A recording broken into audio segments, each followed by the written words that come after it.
ವಿದ್ಯಾಗಮ ನಿರಂತರ ಕಲಿಕಾ ಕಾರ್ಯಕ್ರಮ ಸರ್ಕಾರಿ ಹಿರಿಯ ಪ್ರಾಥಮಿಕ ಶಾಲೆ ಕಲ್ಲಹಳ್ಳಿ ಭದ್ರಾವತಿ ತಾಲೂಕು ಶಿವಮೊಗ್ಗ ಜಿಲ್ಲೆ 3ನೇ ತರಗತಿ ಕನ್ನಡ 2ನೇ ಮೈಲಿಗಲ್ಲು ಲಗೋರಿ ಆಟ ಭಾಗ 1.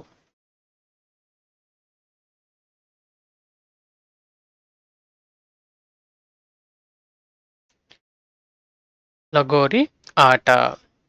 ಶಾಲೆಯ ಆಟದ ಮೈದಾನದಲ್ಲಿ ಚರ್ಚೆಯೋ ಚರ್ಚೆ. ಚರ್ಚೆ ನಿಲ್ಲಲು ಶಿಕ್ಷಕರ ಆಗಮನವೇ ಆಗಬೇಕಾಯಿತು. ಶಾಲೆಯ ಆಟದ ಮೈದಾನದಲ್ಲಿ ಮಕ್ಕಳು ಚರ್ಚೆ ಮಾಡ್ತಾ ಇದ್ರು. ಆ ಚರ್ಚೆ ನಿಲ್ಲೋದಕ್ಕೆ ಶಿಕ್ಷಕರೇ ಬರಬೇಕಾಯ್ತು. ಆಗಮನ, ಅದಕ್ಕೆ ವಿರುದ್ಧ ಪದ ನಿರ್ಗಮನ. ಶಿಕ್ಷಕರು ಬಂದ ತಕ್ಷಣ ಮಕ್ಕಳು ನಮಸ್ತೆ ಸರ್. ಶಿಕ್ಷಕರು ನಮಸ್ತೆ, ಏನಿದು ಇಷ್ಟೊಂದು ಚರ್ಚೆ ನಡೆಯುತ್ತಿದೆಯಲ್ಲ? ಮಕ್ಕಳು ನಿನ್ನೆ ಒಂದು ಹೊಸ ಆಟ ಆಡಿಸುತ್ತೇನೆಂದು ಹೇಳಿದ್ದೀರಲ್ಲ ಸರ್, ಅದು ಯಾವ ಆಟ ಇರಬಹುದು ಎಂದು ಚರ್ಚಿಸುತ್ತಾ ಇದ್ದೇವೆ. ಶಿಕ್ಷಕರು ಯಾವ ಆಟ ಇರಬಹುದು ಹೇಳಿ ನೋಡೋಣ. ಇಲ್ಲಿ ಶಿಕ್ಷಕರು ಬಂದ ತಕ್ಷಣ ಮಕ್ಕಳೇನ್ ಮಾಡಿದ್ರು? ನಮಸ್ತೆ ಸರ್ ಅಂದ್ರು. ಆಗ ಶಿಕ್ಷಕರು ಹೇಳ್ತಾರೆ, ನಮಸ್ತೆ, ಏನಿದು ಇಷ್ಟೊಂದು ಚರ್ಚೆ ನಡೆಯುತ್ತಿದೆಯಲ್ಲ? ಚರ್ಚೆ ಅಂದ್ರೆ ಏನದು? ವಾದ, ತರ್ಕ, ವಿಚಾರ ವಿನಿಮಯ ಅಂತ ಹೇಳ್ಬಿಟ್ಟು. ಏನ್ ಇಷ್ಟೊಂದು ಚರ್ಚೆ ಮಾಡ್ತಿದ್ದೀರಲ್ಲ ಅಂತ ಹೇಳಿದ್ರು. ಆಗ ಮಕ್ಕಳು ಹೇಳ್ತಾರೆ, ನಿನ್ನೆ ಒಂದು ಹೊಸ ಆಟ ಆಡಿಸುತ್ತೇನೆಂದು ಹೇಳಿದ್ದೀರಲ್ಲ ಸರ್, ಹೊಸ ಆಟ ಆಡಿಸ್ತೇನೆ ಅಂತ ಹೇಳಿ ನಿನ್ನೆ ಹೇಳಿದ್ರಲ್ಲ ಸರ್, ಅದು ಯಾವ ಆಟ ಇರ್ಬೋದು ಅಂತೇಳಿ ಚರ್ಚೆ ಮಾಡ್ತಾ ಇದ್ದೀವಿ ಅಂದ್ರು. ಹೊಸದು, ಅದಕ್ಕೆ ವಿರುದ್ಧ ಪದ ಹಳೆಯದು ಅಂತ ಹೇಳಿಲ್ವಾ? ಶಿಕ್ಷಕ ಹೇಳ್ತಾರೆ, ಯಾವ ಆಟ ಇರಬಹುದು ಹೇಳಿ ನೋಡೋಣ. ಹಾಗಾದ್ರೆ ಅದ್ಯಾವ ಆಟ ಇರ್ಬೋದು ಹೇಳಿ ನೋಡೋಣ ಅಂದ್ರು. ಮಕ್ಕಳು ಒಬ್ಬೊಬ್ಬರಾಗಿ ಕಬಡ್ಡಿ, ಚಿನ್ನಿದಾಂಡು, ಖೋ ಖೋ, ಜೂಟಾಟ, ಕಳ್ಳ ಪೊಲೀಸ್, ಮರಕೋತಿ ಆಟ. ಶಿಕ್ಷಕರು ಇದಾವುದೂ ಅಲ್ಲ ಮಕ್ಕಳೇ, ನಾನು ಆಡಿಸಬೇಕೆಂದಿರುವ ಆಟ ಲಗೋರಿ ಆಟ. ಇದೊಂದು ಹೊರಾಂಗಣ ಆಟವಾಗಿದೆ. ಮಕ್ಕಳು ಒಕ್ಕೊರಲಿನಿಂದ ಈಗಲೇ ಆಡಿಸಿ ಸರ್. ಶಿಕ್ಷಕರು ನಿಧಾನಿಸಿ, ಆಟ ಆಡುವ ಮೊದಲು ಆಟದ ನಿಯಮಗಳನ್ನು ತಿಳಿದುಕೊಳ್ಳಬೇಕು. ಇಲ್ಲಿ ಮಕ್ಕಳು ಒಬ್ಬೊಬ್ಬರಾಗಿ ಹೇಳಕ್ ಶುರು ಮಾಡ್ತಾರೆ, ಯಾವ ಆಟ ಆಗಿರ್ಬೋದು ನೀವೇ ಊಹೆ ಮಾಡಿ ಅಂತೇಳಿ ಹೇಳಿದಾಗ ಒಬ್ಬೊಬ್ಬರಾಗಿ ಹೇಳ್ತಾರೆ. ಒಬ್ಬರೇನಂದ್ರು ಕಬಡ್ಡಿ, ಚಿನ್ನಿದಾಂಡು, ಖೋ ಖೋ, ಜೂಟಾಟ, ಕಳ್ಳ ಪೊಲೀಸ್, ಮರಕೋತಿ ಆಟ ಅಂತೇಳಿ ಆಟಗಳನ್ನ ಹೆಸರಿಸಿದ್ರು. ಆಗ ಶಿಕ್ಷಕರು ಹೇಳ್ತಾರೆ, ಇದಾವುದೂ ಅಲ್ಲ ಮಕ್ಕಳೇ, ಈ ಯಾವ ಆಟಗಳು ಅಲ್ಲ ಮಕ್ಕಳೇ, ನಾನು ಆಡಿಸಬೇಕೆಂದಿರುವ ಆಟ ಲಗೋರಿ ಆಟ. ಅಂದ್ರೆ ನಾನು ಯಾವ ಆಟ ಆಡಿಸ್ಬೇಕಂತಿದ್ದೀನಿ ಅಂತ ಹೇಳಿದ್ರು ಶಿಕ್ಷಕರಲ್ಲಿ? ಲಗೋರಿ ಆಟವನ್ನು ಆಡಿಸ್ಬೇಕು ಅನ್ಕೊಂಡಿದ್ದೀನಿ ಅಂತ ಅಂದ್ರು. ಇದೊಂದು ಹೊರಾಂಗಣ ಆಟವಾಗಿದೆ. ಹೊರಾಂಗಣ ಅಂದ್ರೆ ಏನು? ಬಯಲಿನಲ್ಲಿ ಆಡುವ ಆಟ. ಬಯಲಿನಲ್ಲಿ ಆಡುವ ಆಟಕ್ಕೆ ಹೊರಾಂಗಣ ಆಟ ಅಂತ ಹೇಳ್ಬಿಟ್ಟು ಕರೀತಾರೆ. ಇಲ್ಲಿ ಹೊರಾಂಗಣ, ಅದಕ್ಕೆ ವಿರುದ್ಧ ಪದ ಒಳಾಂಗಣ. ಒಳಾಂಗಣ ಅಂದ್ರೆ ಒಳಗಡೆ ಆಟ ಆಡೋದು. ಈಗ ನೋಡೋಣ, ಹೊರಾಂಗಣ ಆಟಗಳ್ಯಾವು, ಒಳಾಂಗಣ ಆಟಗಳ್ಯಾವು ಅಂತೇಳಿ ನೋಡ್ಕೊಂಡು ಬರೋಣ. ಹೊರಾಂಗಣ ಆಟಗಳು ಕ್ರಿಕೆಟ್, ಫುಟ್ಬಾಲ್, ಖೋ ಖೋ, ಕಬಡ್ಡಿ, ಚಿನ್ನಿದಾಂಡು, ಮರಕೋತಿ ಆಟ, ಇನ್ನು ಹಲವಾರು ಆಟಗಳನ್ನು ನಾವು ಹೊರಗಡೆ ಆಟ ಆಡ್ತೀವಲ್ಲ, ಹೊರಗೆ ಆಡಲೇಬೇಕು ಅವನ್ನ ಒಳಗಡೆ ಆಟ ಆಡ್ಲಿಕ್ಕೆ ಆಗಲ್ಲ ಅಂತವನ್ನ ಹೊರಾಂಗಣ ಆಟ ಅಂತ ಹೇಳ್ಬಿಟ್ಟು ಕರಿತೀವಿ. ಇನ್ನ ಒಳಾಂಗಣ ಆಟಗಳು, ಹಳಗೊಳಮಣಿ ಆಟ, ಚೆಸ್, ಕೇರಂ, ಚೌಕಾಬಾರ, ಹಾವು ಏಣಿ ಆಟ, ಲೂಡೋ, ಇವೆಲ್ಲ ಒಳಾಂಗಣ ಆಟಗಳು. ಮಕ್ಕಳು ಹೇಳಿದ್ರು, ಈಗಲೇ ಆಡಿಸಿ ಸರ್, ನಾನು ಲಗೋರಿ ಆಟ ಆಡಿಸ್ಬೇಕಂತ ಇದ್ದೀನಿ ಅಂದ್ಕೊಂಡಾಗ ಮಕ್ಕಳೇನಂದ್ರು, ಒಕ್ಕೊರಲಿನಿಂದ ಎಲ್ಲರೂ ಒಟ್ಟಿಗೆ ಈಗಲೇ ಆಡಿಸಿ ಸರ್ ಅಂದ್ರು. ಆಗ ಶಿಕ್ಷಕ ಹೇಳ್ತಾರೆ, ನಿಧಾನಿಸಿ, ಆಟ ಆಡುವ ಮೊದಲು ಆಟದ ನಿಯಮಗಳನ್ನು ತಿಳಿದುಕೊಳ್ಳಬೇಕು. ಇಲ್ಲಿ ಶಿಕ್ಷಕರು ಮಕ್ಕಳಿಗೆ ಯಾವ ಆಟದ ಬಗ್ಗೆ ತಿಳಿಸಿದ್ರು? ಹೌದು, ಮಕ್ಕಳಿಗೆ ಶಿಕ್ಷಕರು ಲಗೋರಿ ಆಟದ ಬಗ್ಗೆ ತಿಳಿಸಿದ್ರು. ಆಟ ಆಡುವ ಮೊದಲು ಏನಂತ ತಿಳಿದಿರ್ಬೇಕಾಗಾದ್ರೆ, ಆಟ ಆಡುವ ಮೊದಲು ಆಟದ ನಿಯಮಗಳನ್ನು ತಿಳಿದಿರ್ಬೇಕು. ಅಂದ್ರೆ ಲಗೋರಿ ಆಟ ಆಡುವ ಮುನ್ನ ಏನಂತ ತಿಳಿದಿರ್ಬೇಕು? ಲಗೋರಿ ಆಟದ ನಿಯಮಗಳನ್ನ ತಿಳಿದಿರ್ಬೇಕು ಅಲ್ವಾ ಮಕ್ಕಳ? ಹಾಗಾದರೆ ಲಗೋರಿ ಆಟದಲ್ಲಿ ಅನುಸರಿಸಬೇಕಾದ ನಿಯಮಗಳನ್ನು ತಿಳಿಸಿ ಸರ್.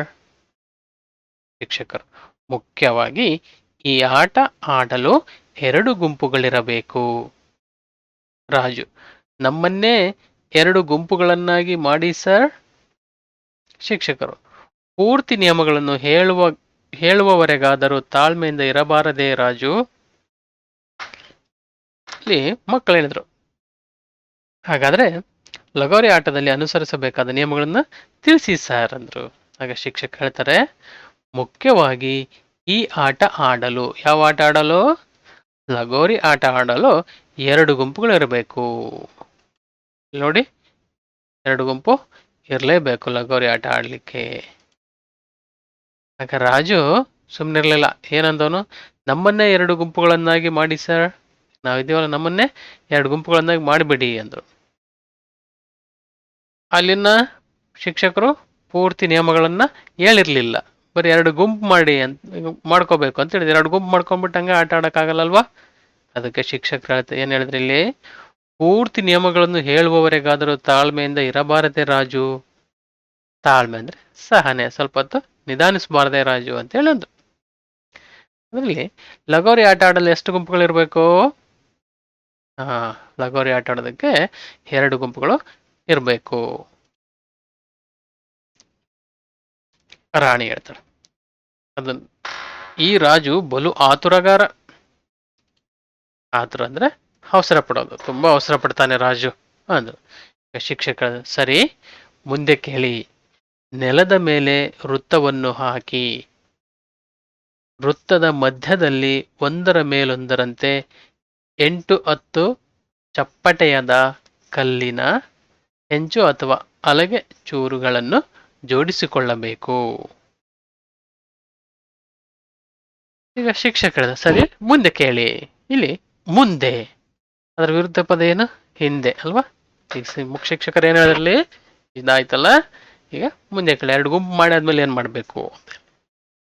ನೆಲದ ಮೇಲೆ ವೃತ್ತವನ್ನು ಹಾಕಿ. ಮೇಲೆ ಅದಕ್ಕೆ ವಿರುದ್ಧ ಪದ ಕೆಳಗೆ. ಸರಿ, ಈಗ ಅದಾದ್ಮೇಲೆ ಏನ್ ಹೇಳಿದ್ರು? ನೆಲದ ಮೇಲೆ ವೃತ್ತವನ್ನು ಹಾಕಬೇಕು ಅಂದ್ರು. ವೃತ್ತದ ಮಧ್ಯದಲ್ಲಿ ಒಂದರ ಮೇಲೊಂದರಂತೆ 8-10 ಚಪ್ಪಟೆಯಾದ ಕಲ್ಲಿನ ಚೂರುಗಳನ್ನು ಜೋಡಿಸಿಕೊಳ್ಳಬೇಕು. ವೃತ್ತದ ಮಧ್ಯದಲ್ಲಿ ನೋಡಿ, ಈ ರೀತಿ ವೃತ್ತದ ಮಧ್ಯದಲ್ಲಿ ಒಂದು ವೃತ್ತ ಹಾಕ್ಬೇಕು. ವೃತ್ತ ಮಧ್ಯದಲ್ಲಿ 8-10 ಚಪ್ಪಟೆಯಾದ, ಈ ರೀತಿ ಚಪ್ಪಟೆಯಾಗಿರ್ತಕ್ಕಂಥ ಕಲ್ಲುಗಳನ್ನ ಆ ವೃತ್ತದ ಮಧ್ಯದಲ್ಲಿ ಜೋಡಿಸ್ಕೊಳ್ಬೇಕು. ಆಗ ಮೇರಿ ಕೇಳಿದ್ಲು, ಆಮೇಲೆ ಸರ್ ಅಂತೇಳಿ. ಈಗ ಕಲ್ಲುಗಳನ್ನು ಎಲ್ಲಿ ಜೋಡಿಸ್ಬೇಕು? ಕಲ್ಲುಗಳನ್ನ ವೃತ್ತದ ಮಧ್ಯದಲ್ಲಿ ಜೋಡಿಸ್ಬೇಕು. ಲಗೋರಿ ಆಟದಲ್ಲಿ ಕಲ್ಲುಗಳನ್ನು ಹೇಗೆ ಜೋಡಿಸ್ಬೇಕು? ಲಗೋರಿ ಆಟದಲ್ಲಿ ಕಲ್ಲುಗಳನ್ನ ಒಂದರ ಮೇಲೊಂದರಂತೆ ಜೋಡಿಸ್ಬೇಕು ಅಲ್ವಾ?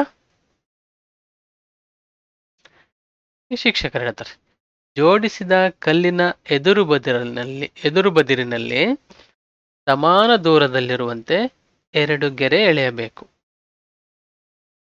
ನೋಡಿ, ಇಲ್ಲಿ ಎದುರು ಬದರಲ್ಲಿ ಏನ್ ಮಾಡಬೇಕು, ಜೋಡಿಸಿದ ಕಲ್ಲಿನಿಂದ ಎದುರು ಬದರು ಸಮಾನ ದೂರದಲ್ಲಿರುವಂತೆ 2 ಗೆರೆಗಳನ್ನ ಎಳೆಯಬೇಕು. ಇಲ್ಲಿ ಎಳೆದಿದ್ದಾರಲ್ಲ ಆ ರೀತಿ. 5 ಗೆರೆ ಎಳೆದ ನಂತರ ಶಿಕ್ಷಕರು ಹೇಳ್ತಾರೆ, ಒಂದು ಗುಂಪಿನ ಪ್ರತಿ ಸದಸ್ಯರು ಚೆಂಡಿನಿಂದ ಹೊಡೆದು ವೃತ್ತದಲ್ಲಿ ಜೋಡಿಸಿರುವ ಕಲ್ಲುಗಳನ್ನು ಉರುಳಿಸಬೇಕು. ಒಂದು ಗುಂಪಿನವ್ರು ಏನ್ ಮಾಡ್ಬೇಕೀಗ, ಆ ಚೆಂಡನ್ನು ತಗೊಂಡು ಆ ವೃತ್ತದ ಮಧ್ಯದಲ್ಲಿ ಜೋಡಿಸಿಟ್ಟಿರ್ತಕ್ಕಂಥ ಕಲ್ಲುಗಳನ್ನ ಉರುಳಿಸ್ಬೇಕು. ಉರುಳಿಸು ಅಂದ್ರೆ ಬೀಳಿಸು ಅಂತೇಳಿ. ಒಬ್ಬರಿಗೆ 3 ಅವಕಾಶಗಳಿರ್ತವೆ. ಒಬ್ರು 3 ಸರ್ತಿ ಹೊಡಿಬೋದು ಆ ಕಲ್ಲುಗಳಿಗೆ. 5 ಹೇಳಿದ, ಕಲ್ಲು ಉರುಳಿಸಿದ ಮೇಲೆ, ಕಲ್ಲು ಉರುಳಿದ ತಕ್ಷಣ ಏನ್ ಮಾಡ್ಬೇಕು,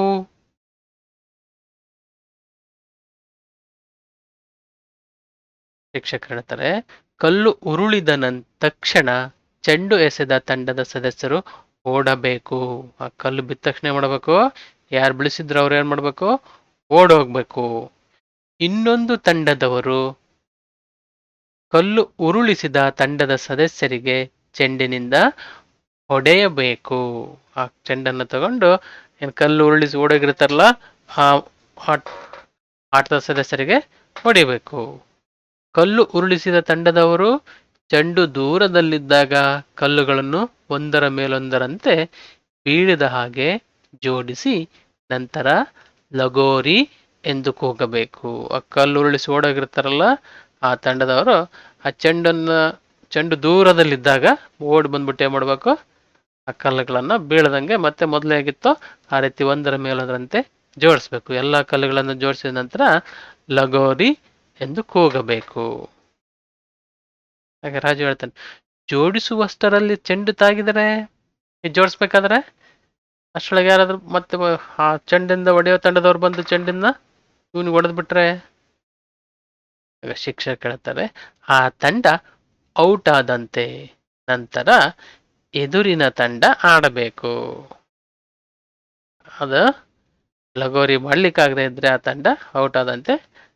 ಆ ಹೊಡೆದಂತ ತಂಡದವರು ಮತ್ತೆ ಇನ್ನೊಂದು ತಂಡದವರಿಗೆ ಆಟ ಶುರು ಮಾಡ್ತಾರೆ. ಹಾಗಂತ ಕಲ್ಲು ಉರುಳಿಸಿದ ತಂಡದವರು ತಕ್ಷಣ ಏನ್ ಮಾಡಬೇಕು, ಕಲ್ಲು ಉರುಳಿಸಿದ ತಂಡದವರು ತಕ್ಷಣ ಓಡೋಗ್ಬೇಕು. ಕಲ್ಲುಗಳನ್ನು ಯಾವಾಗ ಜೋಡಿಸ್ಬೇಕು, ಚೆಂಡು ದೂರದಲ್ಲಿದ್ದಾಗ ಕಲ್ಲುಗಳನ್ನ ಜೋಡಿಸ್ಬೇಕು. ಕೆನಡಿ ಹೇಳ್ತಾನೆ, ಹಾಗಾದರೆ ಇದರಲ್ಲಿ ಗೆದ್ದ ತಂಡ ಯಾವುದು? ಶಿಕ್ಷಕರು, ಯಾರು ಹೆಚ್ಚು ಸಲ ಕಲ್ಲನ್ನು ಉರುಳಿಸಿ ಚೆಂಡು ತಾಗದಂತೆ ಎಚ್ಚರ ವಹಿಸಿ ಕಲ್ಲನ್ನು ಜೋಡಿಸುತ್ತಾರೆಯೋ ಆ ತಂಡ ಆಟದಲ್ಲಿ ಗೆದ್ದಂತೆ. ಯಾರು ಹೆಚ್ಚು ಸಲ ಕಲ್ಲನ್ನು ಉರುಳಿಸ್ತಾರೆ ಮತ್ತೆ ಚೆಂಡನ್ನ ತಾಗಿಸ್ಕೊಳ್ಳದ ರೀತಿಲಿ ಎಚ್ಚರ ವಹಿಸ್ಬಿಟ್ಟು ಕಲ್ಲನ್ನ ಜೋಡಿಸ್ತಾರೆಯೋ ಅವರು ಆ ತಂಡ ಆಟದಲ್ಲಿ ಗೆದ್ದಂತೆ ಅಂತ ಹೇಳ್ಬಿಟ್ಟು ಶಿಕ್ಷಕರು ಹೇಳಿದ್ರು. ಸೋಲು ಅದಕ್ಕೆ ವಿರುದ್ಧ ಪದ ಗೆಲುವು ಅಂತ ಹೇಳ್ಬಿಟ್ಟು. ಹೀಗೆ ನಿಮ್ಮ ಹತ್ರ ಇದೆಲ್ಲ ಅಭ್ಯಾಸ ಪುಸ್ತಕದ ಮೆಟ್ಟಿಲು ಸಂಖ್ಯೆ 19 ಏನ್ ಮಾಡಬೇಕು, ಇಷ್ಟು ಪಾಠವನ್ನ ನಿಮ್ಮ 2 ಗೆರೆ ನೋಟ್ಬುಕ್ ಅಲ್ಲಿ ಒಂದ್ಸಾರಿ ಬರೀಬೇಕು. ಧನ್ಯವಾದಗಳು ಮಕ್ಕಳೇ. ಮುಂದಿನ ವಿಡಿಯೋದಲ್ಲಿ ಮತ್ತೆ ಭೇಟಿಯಾಗೋಣ.